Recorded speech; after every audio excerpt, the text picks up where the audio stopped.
All right, guys, to watch this video for Thursday, October 18th. I said it in chat today, but if you weren't there, I've got just tomorrow, Thursday, and Friday where I'm part-time to no time, and then I'll be back to full-time trading on Monday. And if you want to hang around Monday after the close, we're going to have a little short version of one of our happy hours, and I'll finally tell the story of why I've been so part-time the last few weeks. And including in that my apologies for being somewhat of an absentee chat room moderator, but looking forward to get back to trading full time again. There's been some amazing opportunities in chat, but it's not so easy for me when I'm popping in and out just to check my screens when I can. So looking forward to it. All right. So the SPY opened about where it closed yesterday, sold off, but ended up closing back all the way back at the open. So if you look at it on 5-minute candles, there's the opening candle, just a really kind of a, I don't know, never got fast to the downside, but just a steady sell-off all morning. Next thing you know, all the way back to highs and held up pretty well. All right. What does that mean for tomorrow? I have no idea. I'm a day trader, so I just take it one day at a time. All right, here's what I'm watching for tomorrow. Now, I had ALT on watch for today, so oftentimes, even though, you know what, if I was just scrolling through charts and saw this one, this absolutely wouldn't even catch my attention. But it has my attention because I saw it, doing scans last night. I saw this big volume spike. I'll take today's candle out of it. So I thought, hey, this is really interesting, if it gives any kind of a setup. So let's fast forward to today. And actually 10 minutes in, I don't know if you were in chat or not, 10 minutes in, I was super interested in this one because it sold off initially, had that big pop yesterday. It was still kind of in that flag that it formed all day, all afternoon yesterday. Sells off at the open, and my thinking is, and then buyers came in, my thinking is over 470. This lights up the new high sticker. It's kind of breaking this flag. Bet you it challenges yesterday's high, maybe rips through 5, right? Because it had such a nice move yesterday. Flip back to the daily, and you just look at it, and it doesn't even catch your attention. But when you trade every day, you notice things that you might not catch looking at the daily, like that huge move yesterday. Anyway, long story short, it never gave a setup today, never triggered, never did anything. But because of the volume yesterday and kind of an inside day today, I am going to put it on watch again tomorrow. Again, not to be redundant, but I don't look at that chart and love it by any stretch. This T-Rove is still interesting to me. It popped back here on big volume to $1.07. Then yesterday it hit $1.09. Then today kind of an inside day and topped out at 107. So I certainly like it over this 2-day high. It's got some room up into that gap. CRMD, couple bottoming tails, some buyers stepping into this area and closed pretty strong. The whole number 2 that was the highs yesterday, so the 2 could be an inflection point trade. Topped out at 195 today, closing at 190. Absolutely worth watching tomorrow.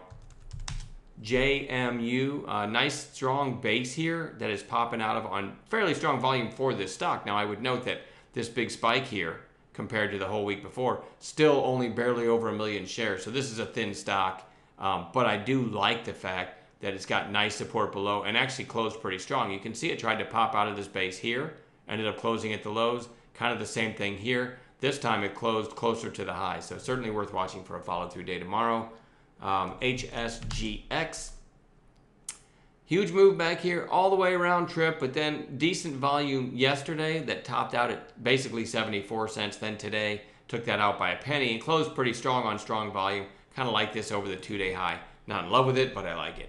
ACRX had this huge move. Then it was halted for a full day for news pending. Then it gapped up the next day, sold off the next day, but now you're kind of sitting, strong day today, sitting at a 2-day high. It's interesting to me over 420, over that 2-day high.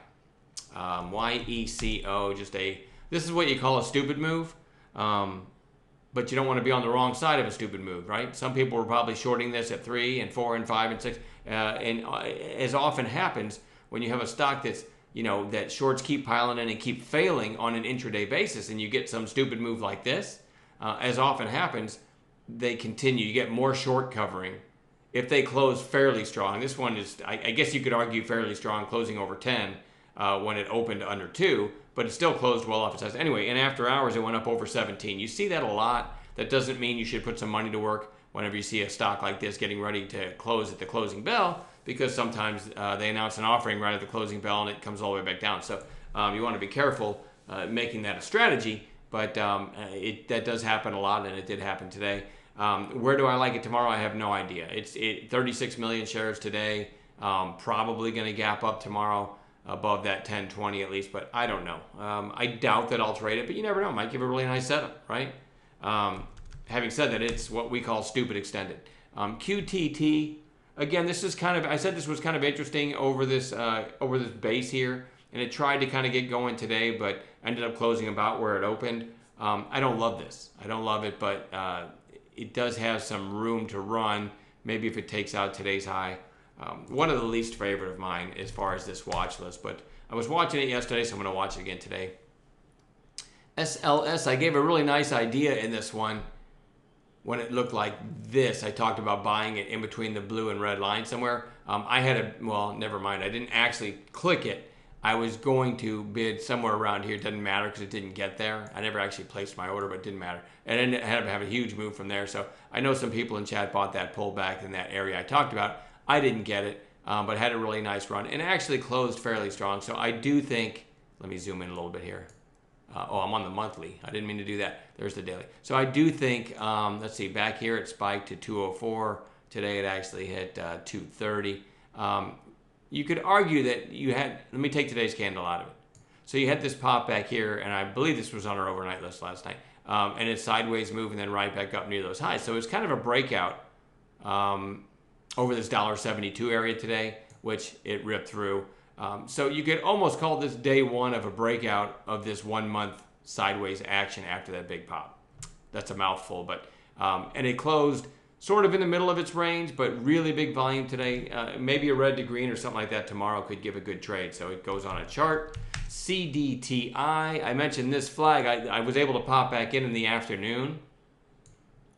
And a lot of times when you pop back in and you've been off doing something, you kind of have a brand new, fresh, clean perspective. And I was seeing all the little low-priced China names running. And I saw this really, after this volume, this clean flag. Now, I didn't say, hey, I like this at 185 with a stop at 175. All I typed in chat was something brilliant like CDTI, nice flag, right? But I only point that out because I know at least Melissa, and now not other people, took the flag break and had a huge move from there.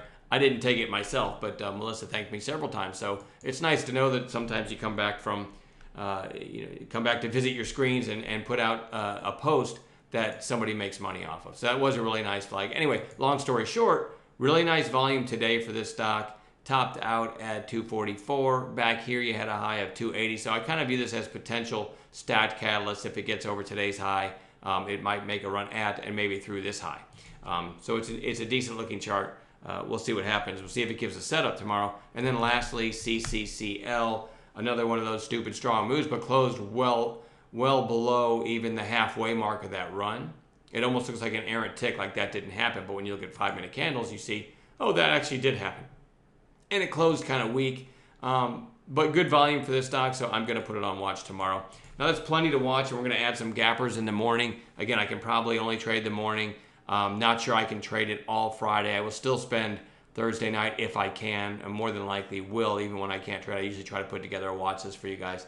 But then Monday I'll be back to full-time, and I'm really, really looking forward to it. Again, I've not been having fun, so it's not like I'm on the beach somewhere shirking my responsibilities. I'm actually, I'll reveal that Monday after the closing bell, all right?